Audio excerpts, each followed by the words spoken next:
cambia, que el niño llora.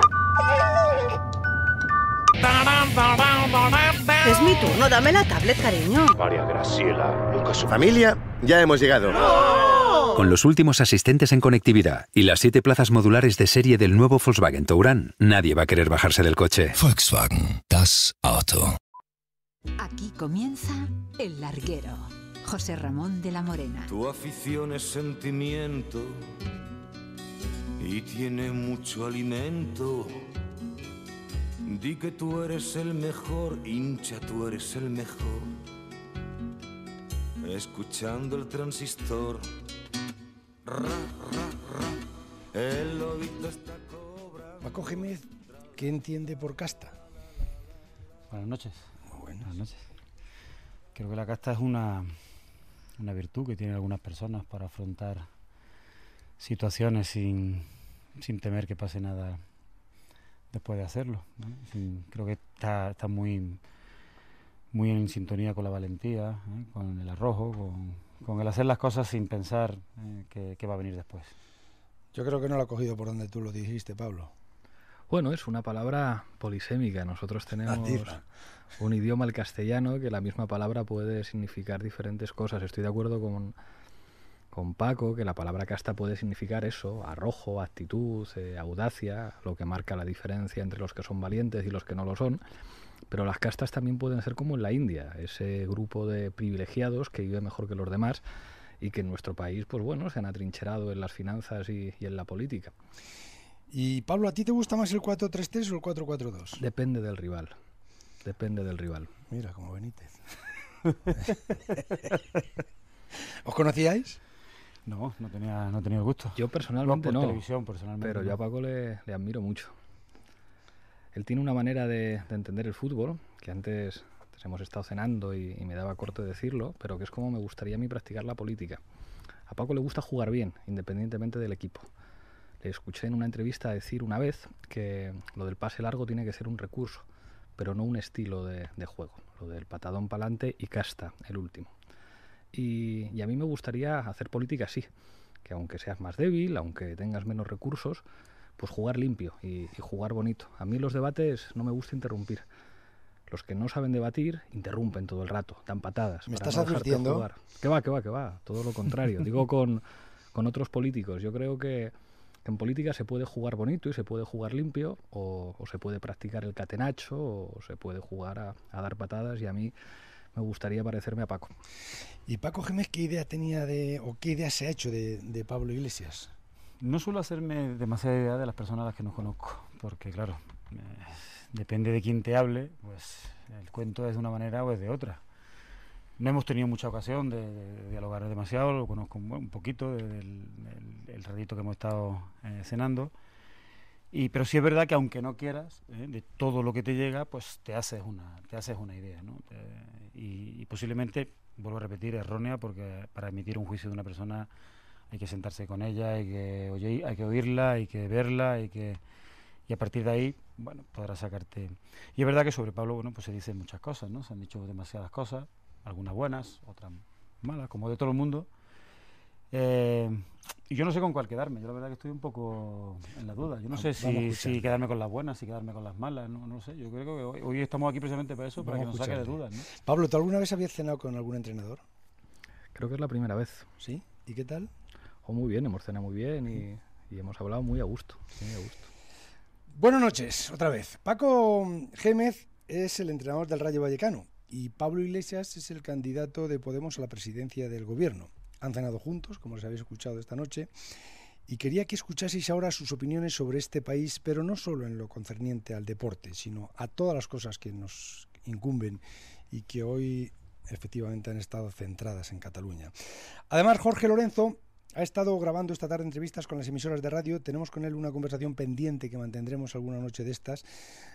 Hoy la presencia de Pablo Iglesias y de Paco Gémez en este estudio no me parecía la mejor mezcla para hablar con la resaca de un campeón del mundo, ¿no? Pero Dani Garrido y David Alonso han estado hablando con él esta tarde a las 8:30 y no me ha gustado su última respuesta. Contigo, Rossi, ha sido duro, pero con Márquez mucho más. ¿Crees que Marc merece algo así? Creo que hay que respetar todas las opiniones, siempre que se den desde el lado absoluto de respeto. somos humanos, a veces nos equivocamos y en momentos calientes pues podemos faltar el respeto a otras personas, pero ya te digo, cuando tú das una opinión y la crees firmemente, ¿por qué no darla, no? ¿Por qué no ser sincero y decir lo que uno piensa? Pero siempre hay que intentar pues tener respeto por los demás, ¿no? No me jodas, Jorge.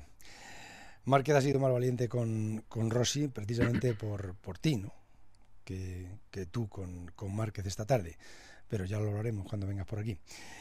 Además, en San Sebastián, como os adelantábamos ayer, la Real Sociedad ha destituido a David Moyes como entrenador, cargo que ahora asume Eusebio Sacristán, que ha firmado con la Real Sociedad hasta final del 2017. Eusebio se va a presentar mañana a mediodía y ya mañana va a dirigir su primer entrenamiento.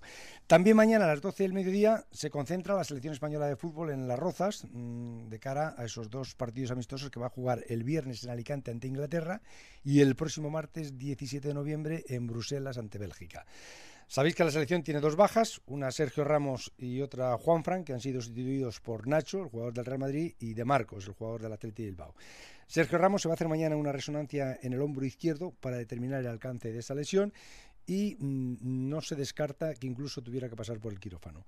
Y mientras que Juanfran sufre una lesión muscular en el aductor que se producía anoche en el partido ante el Sporting de Gijón y que le va a mantener alejado de los terrenos de juego aproximadamente unas 3 semanas. Pero esta noche ya os he dicho que hasta que te vaya entrando el sueño, te ofrezco hacerte sitio ahí al lado de donde estés, entre Paco Gémez, el entrenador del Rayo Vallecano, y Pablo Iglesias, candidato de Podemos a la presidencia del gobierno, para que te vayas enterando. ¡Remata y gol! Cambia, que el niño llora. Es mi turno, dame la tablet, cariño. María Graciela, nunca su Familia, ya hemos llegado. Con los últimos asistentes en conectividad y las 7 plazas modulares de serie del nuevo Volkswagen Touran, nadie va a querer bajarse del coche. Volkswagen, das Auto. Bueno, es que Frasquet me está presionando y me está diciendo que os diga que si queréis podéis verlo en directo en cadenaser.com. ¿Es así, Frasquet? ¿Lo he dicho bien? No, más que nada para que veáis la camisa de cantaor que se ha puesto Paco Gémez. Esa es de tu padre. Sí, esta es la que llevaba mi padre. Sí, Son sí. las que Elegante. Sí. ¿Tú sabías que su padre era cantador, no? Claro que Pablo. sí. La de Pablo Iglesias también es negra, también es de cantador, pero está un poquito más desalborozada, ¿verdad? La tuya la veo mejor planchaica. Yo porque has tenido suerte hoy con Y la las traes- plancha, las- pero vamos, lo normal es que venga hecha un Cristo. No, tú lo has traído para el momento, pero Pablo viene de mítines Sí, y de claro, reuniones y de follones y No, hombre, yo hoy me he puesto a planchar, hoy he planchado un poquito. Mientras en el Parlamento de Cataluña, que es hoy el tema del día, se votaba esta mañana la declaración de independencia, Paco Gémez, ¿qué hacía? Yo estaba trabajando, para variar. Uh-huh. Estaba viendo el partido contra el Granada que jugamos el otro día. En vídeo. Sacando conclusiones. Uh-huh. ¿Y Pablo Iglesias? Yo estaba trabajando también, hablando por teléfono, leyendo informes y siguiendo muy atentamente lo que pasaba en Cataluña. Tú te has enterado al momento, Paco se ha enterado, sabía de lo que pasaba, pero estaba viendo los partidos. ¿Lo ibas viendo? ¿Te iban informando? ¿O de vez en cuando te decían o no? ¿Te has abstraído? Yo me he enterado luego después, cuando acababa ya todo. ¿Quién te lo ha contado? ¿Quién es?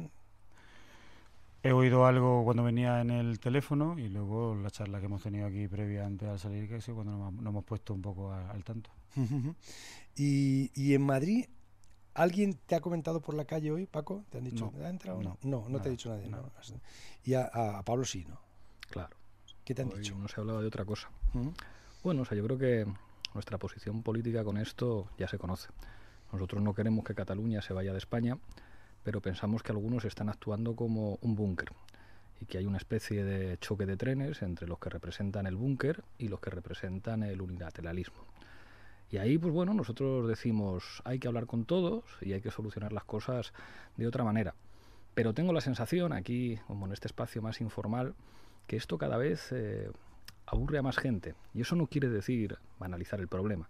En Cataluña hay un problema muy serio. Hay muchos catalanes que no se sienten a gustos con el encaje constitucional de Cataluña y que no están contentos. Y eso tiene que tener una respuesta política. Pero hay problemas que no los solucionan los árbitros. Yo creo que el gobierno piensa que esto se lo va a solucionar un árbitro, que el Tribunal Constitucional va a venir y va a pitar y va a decir esto es falta, esto no se puede hacer. Y yo creo que tiene más sentido que el protagonismo lo tengan los jugadores, que en este caso tiene que ser la gente, y que esto se tiene que solucionar políticamente por vías democráticas. Lo que nos está diciendo Pablo es que en una jugada discutida, que nos olvidemos del árbitro y que nos pongamos de acuerdo. Pues fíjate, yo creo que aquí hay algo más que una jugada discutida. Y yo me acuerdo cuando el Partido Popular dijo, esto lo tienen que solucionar los árbitros. Había un estatut que habían votado en Cataluña y pidieron firmas contra el estatut, que después se arrepintieron, y el Tribunal Constitucional tomó una decisión. Y desde entonces, cada día había más y más y más y más independentistas en Cataluña. Y leí una encuesta hace poquito que decía el 42% de los que se declaran independentistas en Cataluña dicen que se han hecho independentistas solo y exclusivamente porque existe el Partido Popular. Y nosotros tenemos la impresión de que en este momento somos la única fuerza política estatal española que, ganando las elecciones, puede hacer que la mayor parte de los catalanes digan, con esto sí, si estos son los que gobiernan en esa España sí queremos estar. Porque para nosotros, España, su riqueza es la pluralidad, es la diversidad.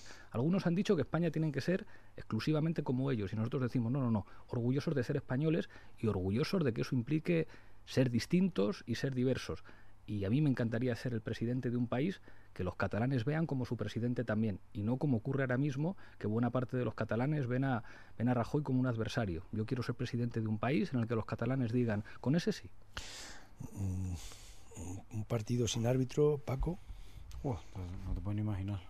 Sería complicado, ¿no? Aunque algunas veces, no te creas, algunas veces igual. ¿Sería más fácil ponerse de acuerdo? Hombre, habría situaciones en las que prácticamente sería casi imposible. Pero en el transcurso del ir y venir, yo creo, nosotros jugamos algunos partidos de entrenamiento sin árbitro. Nos ha jodido, pero estás tú en medio. Bueno, pero va la cosa bastante bien. No, oye, cuando uno balón sale fuera nadie protesta, cuando hay una falta clara nadie dice nada. Es decir, es verdad que los árbitros tienen que estar para cuando hay decisiones realmente importantes, que no pueden tomar ni uno ni otro, porque si no es que no se llegan a un acuerdo, claro, para intentar mediar. Pero yo estoy un poco con lo que ha dicho Pablo en el aspecto de que a mí esto siempre ha sido una cuestión, por lo menos vista desde mi punto de vista, que me daba un poquito como de miedo, ¿no? Es decir, digo, esto mientras se lleve de buena manera, mientras el diálogo, mientras el consenso, mientras sobre todo el respeto y sobre todo algo que yo creo que los políticos debéis tener por encima de todas las cosas, que es mucha serenidad y mucha tranquilidad a la hora de abordar problemas tan difíciles como estos, y bajo mi punto de vista hay algunos políticos que creo que no la están teniendo. Me da miedo que esto se nos vaya de las manos y que pueda aparecer una situación problemática en algo que yo creo que es verdad que tiene una difícil solución, no es fácil, pero que se debe de llegar a un acuerdo, como tú bien dices, sentándose con tiempo, con tranquilidad, abordando todos los puntos de vista y sobre todo poniéndonos todos en nuestra parte, ¿no? Es verdad, como tú dices, que en Cataluña hay muchísimas personas que que no se encuentran a gusto en la situación en la que están, pero también es verdad que hay tantas o más que sí, que están a gusto, ¿no? Claro. Y creo que también tienen algo que decir, ¿no? Y tienen su palabra y su voto. De cualquier manera, a mí no me parece que esto sea algo que se vaya a solucionar ni en un día, ni en 15, ni en un mes. Ojalá. Creo que esto es mucho más complejo. Y de ahí que haya que tener pues tranquilidad, respeto y intentar buscar una solución que no es fácil, pero que me imagino que la habrá, ¿no? En el vestuario del Rayo, pero en general en todos los vestuarios, ¿se habla de política? En los viajes, en los autobuses, en las comidas, en las concentraciones, ¿se habla de política? No es el tema más concurrente, pero sí que de vez en cuando, sobre todo nosotros, por ejemplo, en lo que es el vestuario en el nuestro, sí que hablamos alguna vez pues de este tema, ¿no? De cuando sale alguna noticia que siempre llama la atención, que últimamente está muy relacionada a lo mejor con la corrupción y demás, pues sí que hablamos, ¿no? Pero me imagino que ellos también hablarán. Es decir, la política es algo más, ¿no? Es verdad que no tenemos un conocimiento intenso como lo puedan tener la gente que se dedica a eso, pero sí es verdad que, pues indudablemente salen noticias y aparecen cosas como en este caso el tema del independentismo en Cataluña, que pues que te hacen hablar, te hacen sentar, te hacen mostrar tu opinión, te hacen charlar de ese tema con otras personas y cada uno da su opinión y cada uno expone lo que piensa. Y en el Parlamento Europeo, pero ¿se habla mucho de fútbol, Pablo? Vamos que sí se habla. El fútbol además es lo mejor para tender puentes. Yo siempre digo que el fútbol es un idioma. Tú te encuentras con un chino, con un brasileño, con un coreano, con un árabe y si no tienes un tema de conversación preciso, ¿de qué tienes que hablar? De fútbol. El fútbol sirve para que gente que no se conoce de nada, que procede de culturas diversas, se pueda comunicar, para que gente con ideologías completamente distintas puedan disfrutar de un partido juntos. Es Es decir, yo me puedo emocionar viendo a la selección española con un diputado del Partido Popular, porque los dos apoyamos al mismo equipo y podemos acabar al final abrazados porque ha habido gol. Eso es muy bonito, que tú puedas disfrutar con alguien que piensa diferente a ti viendo un partido de fútbol es la magia del deporte. Incluso, aunque no sea de tu equipo, yo recuerdo una vez un partido amistoso de la selección española contra Escocia, y yo estaba en Glasgow, que hubo un apagón, no sé si os acordáis, que se paró el partido a la mitad porque hubo un apagón, y bueno, ese verano yo estaba en Escocia y aprendiendo inglés, y fui con unos colegas españoles, fuimos a ver el partido, y estábamos un poco acojonados, porque había allí unos escoceses enormes, y les preguntamos si se iban a enfadar con nosotros y metía gol España y lo celebrábamos. Y fueron a la barra... Primero firmar la paz, ¿no? Sí, claro, y nos trajeron una pinta, como en plan, claro que lo podéis celebrar y aquí somos amigos. Los escoceses tienen un rollo distinto a los ingleses, son como muy tranquilos. Y, hostia, era una cosa preciosa poder estar viendo un partido de fútbol de tu selección con unos chavales escoceses allí, hablando en inglés, tratando nosotros como de mejorarlo, porque a los escoceses se les entiende regular, y disfrutando del fútbol. Eso es lo más maravilloso. Sí, pero fíjate, hemos pasado de estar todos disfrutando de la selección española. ¿Os dais cuenta que el fútbol, la selección española, ha sido lo que más nos ha unido? Nunca ha habido tantas banderas españolas en este país, por todos los balcones, por todas las ventanas, como cuando la Eurocopa de Kiev, todo, cuando el Mundial... Que las llevaba todo el mundo. Yo estaba en Lavapiés cuando España gana el Mundial y fue precioso ver a muchísimos africanos, a muchísimos hindúes que salían con la bandera española diciendo esta bandera también nos representa. Y de repente la bandera española se convirtió en un elemento de inclusión para que todos aquellos a los que llamaban extranjeros, a los que llamaban sin papeles, dijeran esta, la roja, es nuestra selección también. Y a mí eso me emocionó, ver a muchísimos, pues bueno, compatriotas de origen africano, de origen magrebí, que estaban en Lavapiés disfrutando como cualquier español del partido, y eso fue precioso. ¿Y por qué creéis que hemos llegado a esto? Bueno, o sea, a lo de esta mañana. Yo creo que España es un país de países, un país en el que hay diferentes sentimientos nacionales que conviven. Hay un sentimiento nacional español, que yo lo siento, pero también hay muchos catalanes que dicen yo catalán antes que nada, y muchos vascos, incluso algunos gallegos, que dicen... Pero no se puede ser catalán sintiéndose español. Totalmente. Pero hay algunos que se han sentido ofendidos, que han dicho... Pues hay que escucharles y hay que preguntárselo. Es decir, yo como madrileño a veces me cuesta entender cosas, pero vas a Cataluña y para empezar te das cuenta de que mucha gente habla en otro idioma. Esto parece obvio, pero esto no es ninguna idiotez. Hablan otro idioma y tienen una serie de elementos identitarios distintos, y muchos se sienten muy cómodos como catalanes y españoles al mismo tiempo, pero hay otros que no. Y a los que no, yo creo que no puedes ir diciendo esto se va a solucionar en los despachos, o esto no se puede, o esto está prohibido. Hay que escucharles y hay que dialogar, aunque no estés de acuerdo. Y yo creo que, por desgracia, en nuestro país, los que han gobernado hasta ahora han sido sordos a gente que sentía las cosas de otra manera. Lo hemos visto incluso en futbolistas, es decir, en futbolistas que han jugado en la selección española. Cuando Pep Guardiola dice determinadas cosas, y yo creo que, todos recordamos cómo manejaba el juego Pep Guardiola en la selección, y él dice, pues mira, yo soy catalán y lo siento de otra manera. Yo no estaré de acuerdo con él, pero quiero escucharle. O sea, no quiero enfrentarme a él, no quiero prohibirle nada. Quiero sentarme, quiero hablar y quiero dialogar. Paco, ¿y tú cómo lo ves? Porque es verdad que la bandera de la selección española, que es la bandera de este país, no se discutió. Nadie te llamaba facha por llevar una bandera española en los coches o en las ventanas cuando íbamos a jugar la final de la Copa del Mundo en Kiev. La Copa del Mundo contra Holanda y contra Italia en Kiev. Esas dos finales que ganamos, la de Viena, toda la gente estaba feliz. A mí me da mucha... iba a decir casi asco, fíjate lo que te digo, que se politice el fútbol, que se politice el deporte. Es decir, es verdad que el deporte no puede decir que es una cosa ausente, que va por su... No, pero, por ejemplo, a mí me da mucha pena ver la selección y ver cómo se le silba a Piqué, por ejemplo, ¿no? Claro, por ponerte un ejemplo. Sí. También me dio mucha pena que en la final de la Copa del Rey se silbase el himno español. Era lo que hablábamos antes. A mí ese es el miedo que me da, y sobre todo por la experiencia que había en otros países, ¿no? Porque las cosas muchas veces empiezan con situaciones que no le das importancia. Es decir, no sé si lo hemos hablado algún día. Un día yo te pito tu himno, tú al día siguiente quemas mi bandera, yo al día siguiente te insulto y tú al día siguiente me das una leche, y cuando quieras darte cuenta se ha montado un Cristo que ni para Dios. Y parece que, pitar a un himno no tiene importancia, pero puede llegar a tenerla. Si yo soy muy respetuoso, yo un día que voy a una peña barcelonista porque me invitan para lo que sea, y les da por poner el himno catalán, Y lo escucharé respetuosamente. Pues claro. No es mi himno, pero lo escucharé respetuosamente. Y eso es lo que le pido al resto, que sean respetuosos con los demás, que sean respetuosos con los himnos. Tú puedes sentirte catalán, tú puedes sentirte vasco, pero hay una final de la Copa de la Copa de España que tiene su parafernalia, y entre ellas está escuchar el himno. Y bueno, oye, ¿qué es? No, es que mi opinión es silbarlo. A mí no se me ocurriría. Yo en ese aspecto soy muy respetuoso, pero también soy muy cauto con lo que te he dicho. Es decir, coño, ver una selección y ver a alguien como Piqué y que se le silbe, a mí realmente no se le sirva por un aspecto deportivo, se le sirva por un aspecto político, que a mí es lo que más me duele, ¿no? Que se politice el deporte, que se politice el fútbol y que se lleven situaciones o se extrapolen situaciones realmente políticas al fútbol, ¿no? Yo creo que el fútbol siempre ha sido muy sano, siempre ha sido muy noble, y creo que debería seguir siendo así. Y si metemos uno con otro, yo creo que al final los dos van a salir perjudicados. Yo lo veo igual. O sea, yo creo que el fútbol tiene que ser un espacio de tolerancia.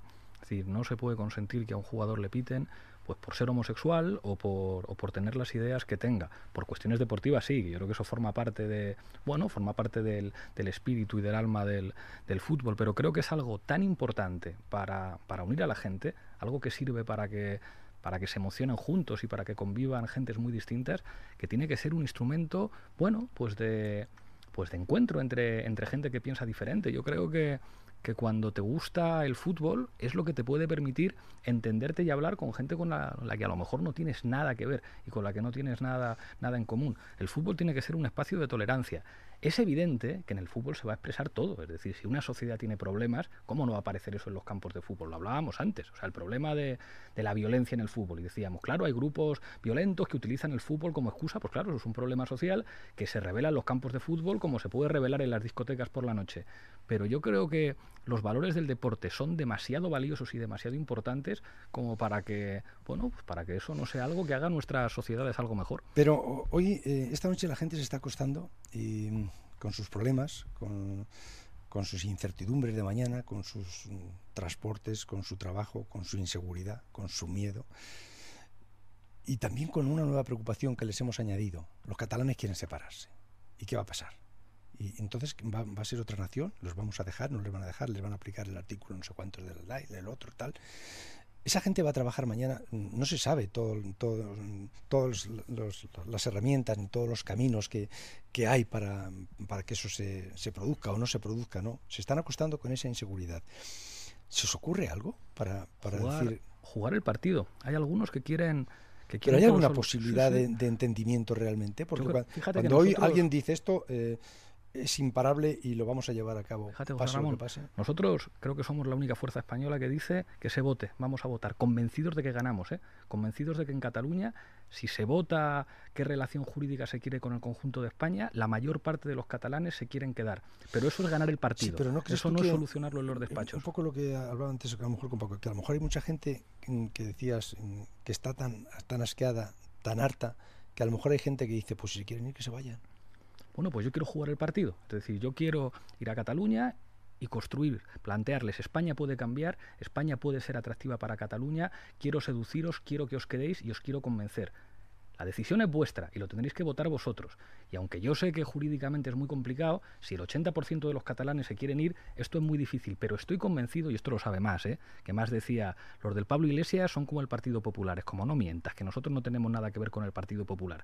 Tú sabes que si nosotros ganamos las elecciones, a ti se te acaba el chollo, porque nosotros no tenemos ningún miedo a que se vote. Y tú sabes perfectamente que la mayor parte de los catalanes, si nosotros votamos en España, no se quieren ir. Porque buena parte de lo que tú estás utilizando es el producto de lo del Partido Popular.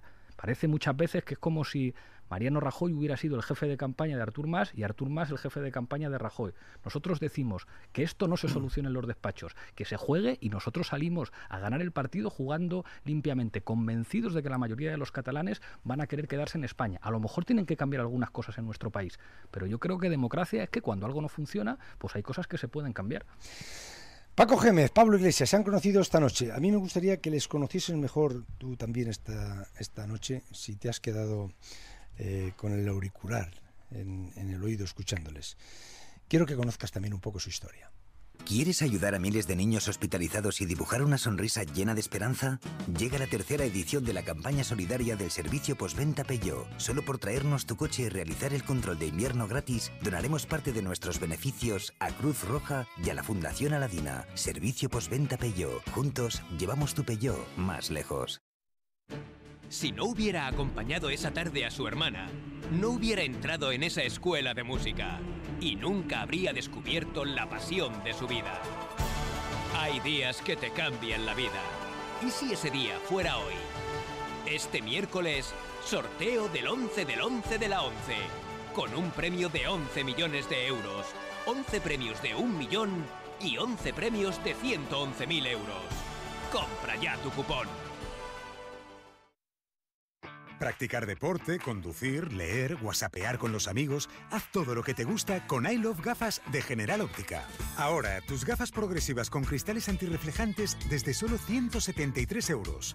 Ven a General Óptica y encuentra tus gafas progresivas al mejor precio. General Óptica, tu mirada eres tú. Jubilarse, no hacer nada o hacerlo todo y empezar a prepararlo desde hoy. Acuérdate ahora de tu futuro y llévate una bonificación del 2% por contratar tu plan de pensiones en BBVA. O del 3% si lo traspasas desde otra entidad. Infórmate en BBVA.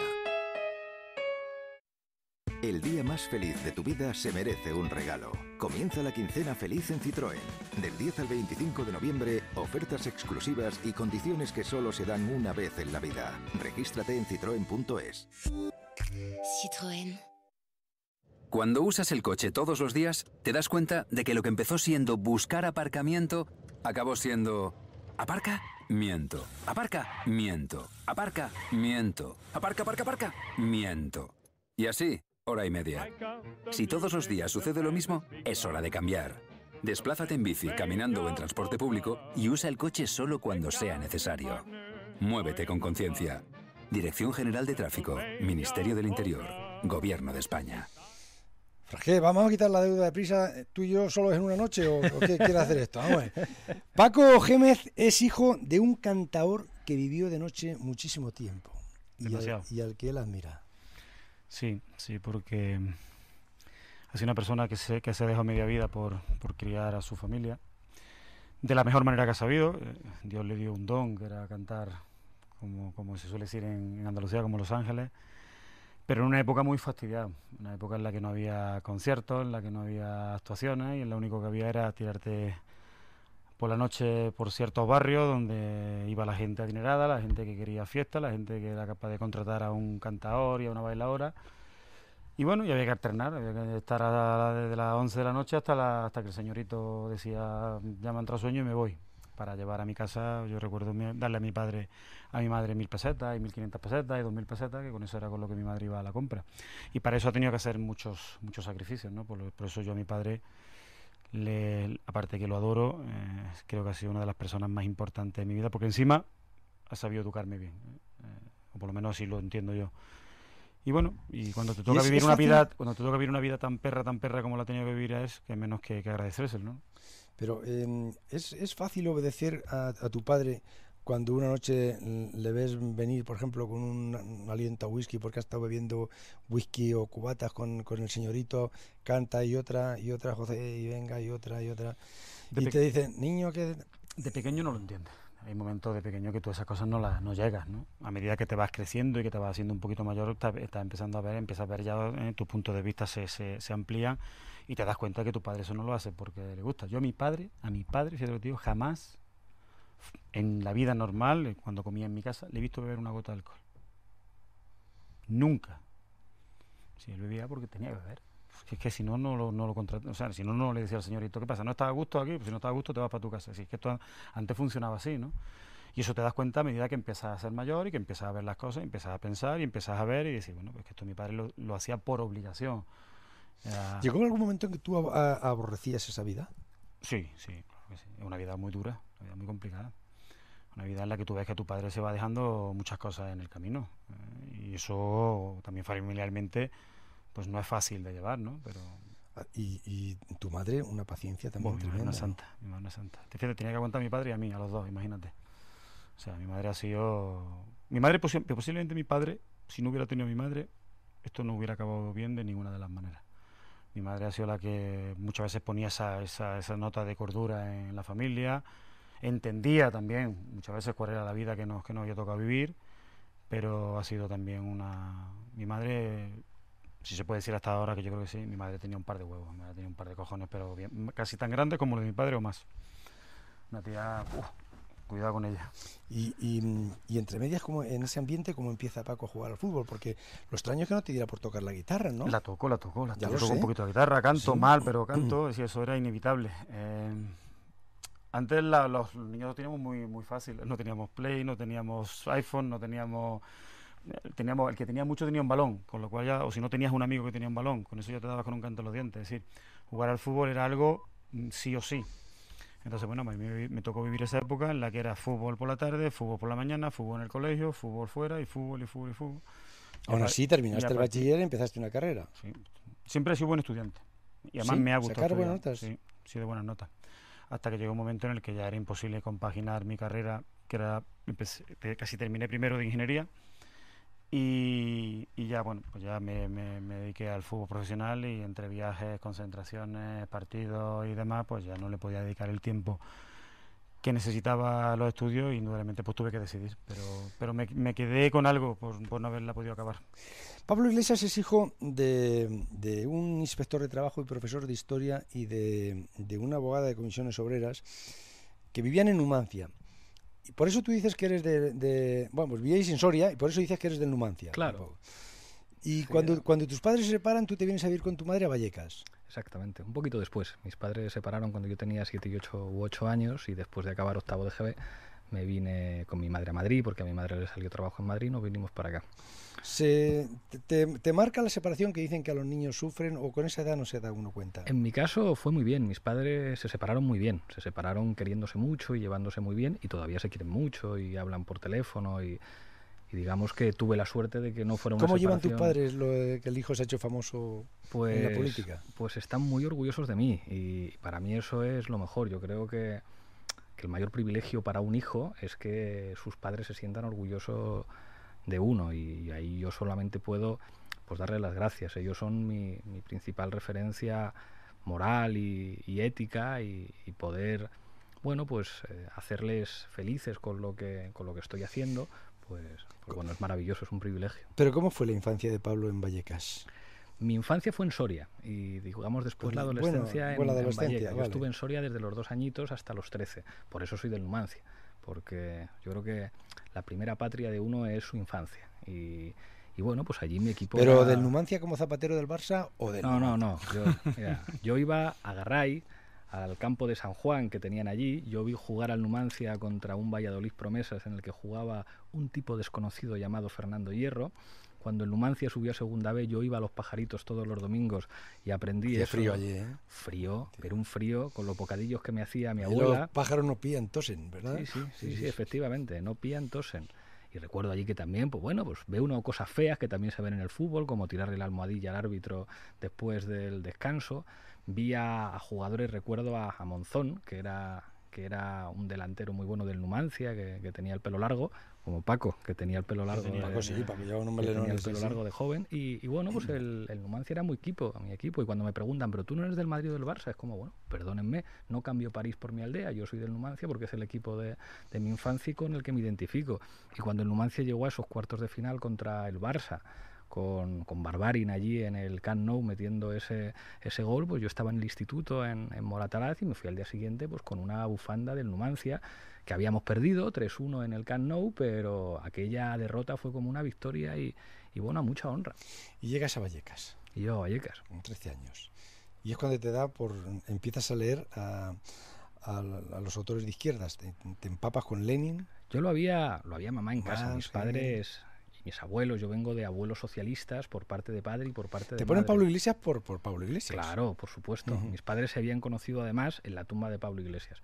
Los dos eran hijos de socialistas que además, bueno, pues habían sido represaliados porque en este país hubo una época en la que las cosas eran muy difíciles para las personas que pensaban de otra manera. Y yo desde pequeñito, pues bueno, crecí en la cultura del compromiso político y ya pues a los 13 años empezaba a leer mis cosas. De muchas no me enteraba mucho, Pues es muy difícil leer a Marx y a Lenin con 14 años, pero bueno, eso también te da una formación, y también les agradezco mucho a mis padres pues que me hicieran leer literatura, que a veces se aprende mucho más leyendo literatura que leyendo esos tochos enormes. ¿Qué libro te impactó más? ¿Qué novela? He dicho que Salgari y Verne de pequeñito, eso es en Numancia. Eso es El pequeño vampiro, que esto no me corto en reconocerlo, de una autora alemana, me encantaban. Y luego ha habido muchas novelas que me han marcado. Hay pues incluso algunas del bachillerato que me tocaron mucho. Pues recuerdo leer a Galdós, leer a Pío Baroja, leer a Unamuno, que leí San Manuel Bueno Mártir, esas, digamos, cosas que te hacían leer. ¿Leíste San Manuel Bueno Mártir? Sí. ¿Y creías San Manuel o no?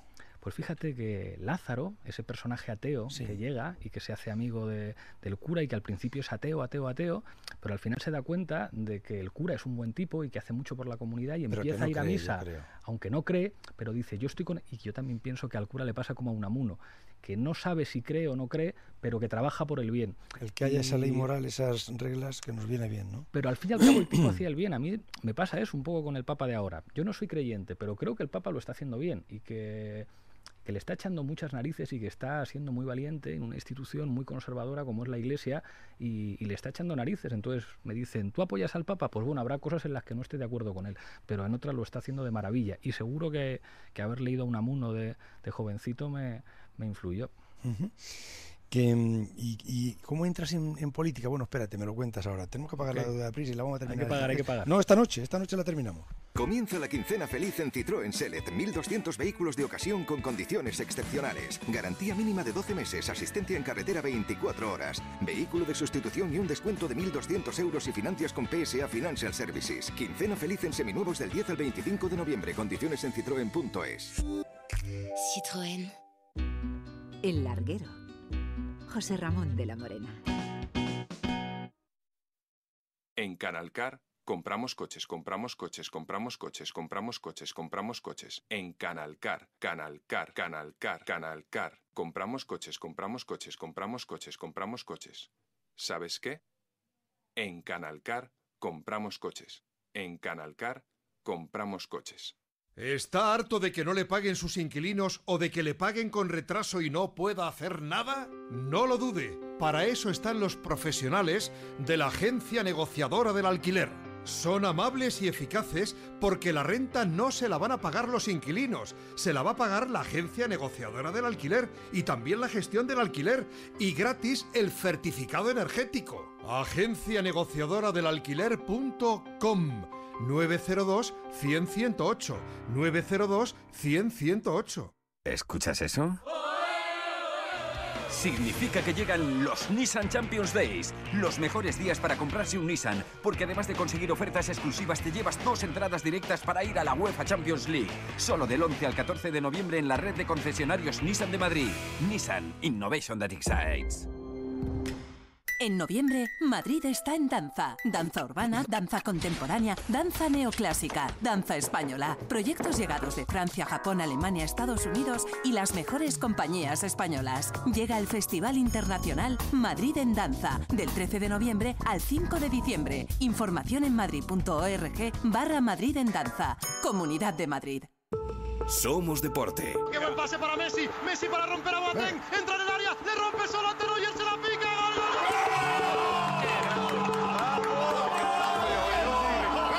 gol! ¡Qué golazo! Somos conocimiento, pasión, oportunidad. Cadena SER. Escucha con nosotros la vida. Si no hubiera ido a la boda de su mejor amigo, no habría conocido a su mujer y no habrían tenido a sus 3 maravillosas hijas. Hay días que te cambian la vida. ¿Y si ese día fuera hoy?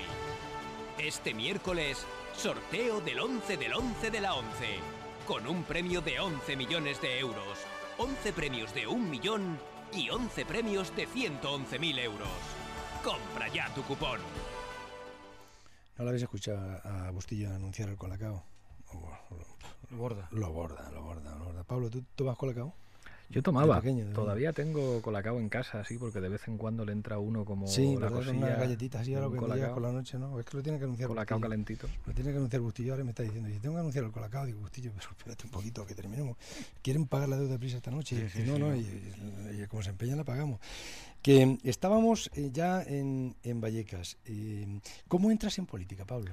Pues con los 13, 14 años, ya estaba en el... Era un parto aprovechado, con 13 o 14 ¿Verdad? años. ¿Sí? Ya en el instituto había ambiente, había gente que hacía cosas, gente que iba a manifestaciones y pues ahí me empecé a meter y me gustó, lo había mamado en casa. Entonces en mí no era una cosa tan extraña, pero en esa época había mucha gente en Madrid y mucha gente joven en Madrid, en centros sociales. En Era ambientes... muy rebelde, muy agresivo en las manifestaciones, en todas estas cosas. ¿Qué va? ¿No? Va? Incluso era más bien... Lo digo porque como... leí el año pasado que si Rosa Díez había dicho que no sé, que habías impedido casi de manera violenta. Pero cuando ocurrió aquello yo ya era profesor y yo fui a la conferencia Sí. aquella a escuchar a Rosa Díez, no fui a reventar nada, y lo que hicieron los estudiantes fue protestar y le leyeron un comunicado y después Rosa Díez dio su conferencia y después en el turno de preguntas los estudiantes dialogaron con Rosa Díez. Lo que pasa es que uno tiene que asumir que, bueno, cuando hace política a veces te pueden criticar e incluso te pueden abuchear. Y eso puede ser una falta de educación, pero quien hace política, pues siento poner otro símil futbolístico, es como que un árbitro se quejara de que de vez en cuando le caiga alguna crítica. Pues los que hacemos política nos pueden caer críticas y a lo mejor si un día yo voy a una facultad, pues hay estudiantes que no están de acuerdo conmigo y lo dicen y tengo que discutir con ellos, pero eso en democracia está bien.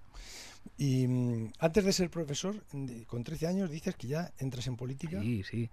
En el instituto, sobre todo, iba a muchas manifestaciones, pegaba carteles, iba a reuniones. ¿Corriste delante de los guardias? Alguna vez. Alguna vez tuve que correr, claro que sí. Pero a ti los grises no te pillaron, ya. No, yo... Ya los marrones. Los de azul. A ti ya los de azul. Joder, los de marrón era yo muy jovencito. Yo tuve grises, marrones y azul. Tú los marrones, como te das Yo me acuerdo también, maderos, pero no de verles en las manifestaciones. Yo ya les vi de azul. ¿Y qué amigos conservas de aquella época? ¿Cuándo conoces a Íñigo Errejón? A Íñigo Errejón le conozco ahí, esto no sé si lo he ¿Ahí? contado. No, le conozco en la... Lo siento, Íñigo, lo voy a contar. Pues yo llegué a la Facultad de Políticas después de haber hecho Derecho y me habían hablado de un chaval muy listo que entonces aparentaba como 6 años. O sea, imaginaos la edad que podía aparentar Íñigo cuando él tenía como 19 años, que es cuando yo le conozco. Él tenía 19 y yo 24, una cosa así. Y le veo allí sentado en la puerta de la cafetería con un trocito de pan y al trocito de pan le estaba echando un sobrecito de azúcar. Y no pude evitar acercarme y decirle, ¿pero por qué comes pan con azúcar? Y me dice el pobrecito, es que es como un suizo. Claro, y en ese momento me dieron ganas de adoptarle y efectivamente le adopté. Y desde entonces... ¿Y desde entonces sois amigos? Sí, sí. Y luego él fue el primero en la pandilla o no?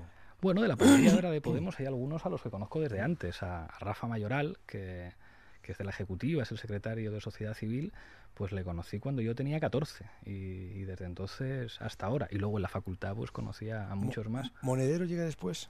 Monedero, cuando yo le conozco, él es profesor y yo soy estudiante. Entonces pues al principio es esa cosa como del famoso profesor Monedero y luego yo ya terminé la carrera y empecé a ser investigador y ahí nos hicimos muy amigos también. ¿Y cuándo decidís montar Podemos? ¿Esto se puede? Pues en el verano del año 2013 yo empiezo a tener pues una serie como de conversaciones con amigos de en este país hay que hacer algo, lo de la izquierda que hay pues está bien pero no tira, es como viejo, a ver si podemos colaborar con ellos y hacer algunas cosas. Y nuestra idea al principio era como intentar modernizar un poco la izquierda que había en España. Pero la izquierda que había en España pasó de nosotros bastante. ¿Llegaste a dar alguna charla o algo en el 15M? Sí, charlas en el 15M, yo fui a algunas asambleas, pero yo no fui protagonista de ninguna charla. Y eso que fui muchas veces a la Puerta del Sol. Yo entonces presentaba una tertulia, La Tuerca, y allí nos dedicábamos a hablar del 15M. Cuando llegó el 15M, y además estábamos nosotros como muy tristes diciendo, fijaos lo que ha pasado en muchos países árabes, que han salido los jóvenes a las calles, aquí no pasa nada con la que está cayendo, y llegó el 15M y empezamos a tratar de analizarlo, a tratar de estudiarlo. Y gracias a ese análisis que hicimos del 15M, eso fue lo que nos llevó a pensar, el 15M demuestra que ya han cambiado cosas en la sociedad de nuestro país, hay cosas que pueden cambiar en la política también. Y ahí está un poco la idea de Podemos. Tenemos que hacer una formación política que se parezca a eso que hemos visto en la calle, que es algo nuevo, o sea, que no tiene que ver con cosas que ya existían, que puede tener elementos en su ADN, pero que era una cosa completamente nueva, y creo modestamente que acertamos. ¿Y los viajes a Venezuela cuándo empiezan, cómo empiezan y cuál es la relación con...? Yo he estado 3 veces en Venezuela. ¿Cuándo conoces a Chávez? ¿O quién te presenta a Chávez? Yo nunca conocí a ¿Nunca hablaste Chávez. con Chávez? Nunca. Y no hubieran tenido ningún problema. No, ya me imagino, ¿no? Pero nunca le conocí. Yo las 2 primeras veces que fui a dar clase como profesor y ¿Quién estuve te lleva? una semana cada vez. El CEPS, una fundación española que tenía diferentes programas allí, y yo allí di clase. Y la tercera vez que estuve asesorando, haciendo informes pues de lo que yo sabía, porque yo no conocía apenas Venezuela, haciendo informes de política internacional y sobre todo de las políticas que se habían hecho en España, políticas que tenían que ver con la seguridad social, con el sistema de impuestos español, con el constitucionalismo español, como licenciado en Derecho, licenciado en Ciencias Políticas y doctor en Ciencia Política. Y nosotros lo que hacíamos allí era, de alguna manera, pues tratar de trasladar experiencias de los estados del bienestar europeos, que era lo que nosotros conocíamos, a un país periférico con muchas dificultades, un país con mucha corrupción, un país con mucha violencia, un país en el que tenían algo que ¿Nunca tuviste problemas de violencia allí en...? Problemas directos no, pero sustos sí. Caracas es una ciudad muy peligrosa en la que te pueden poner una pistola en la cabeza para quitarte el teléfono móvil. ¿Lo peor que te pasó a ti allí, que recuerdes? Tuve la suerte de que no me pasara nada... ¿Te llevaban protegido? No, yo iba en el metro normal. El metro en Caracas es bastante seguro y bueno, pues tenía cuidado. Es decir, pues no salía solo por las noches en barrios que no conociera. No ibas con el pantalón vaquero, la zapatilla, la camisa, que te van a quitar. ¿Qué te van a quitar, si verdad? lleva el peluco ese que lleva, sí, el peluco, sí, pero allí que te van a quitar. Digo, puede ser, no igual, me arrimo que a ver si me va a quitar el algo. Igual buscaban a otro. Claro, por eso digo, ¿no? Y entonces, ¿a Chávez nunca le llegaste a conocer? Nunca. Pues si yo era... O sea, un mindundi, te quiero decir, o sea, pues un tipo de 20 y muchos años que es doctor, que digamos que tiene una formación, pero que no está como para conocer presidentes. ¿Y a Maduro?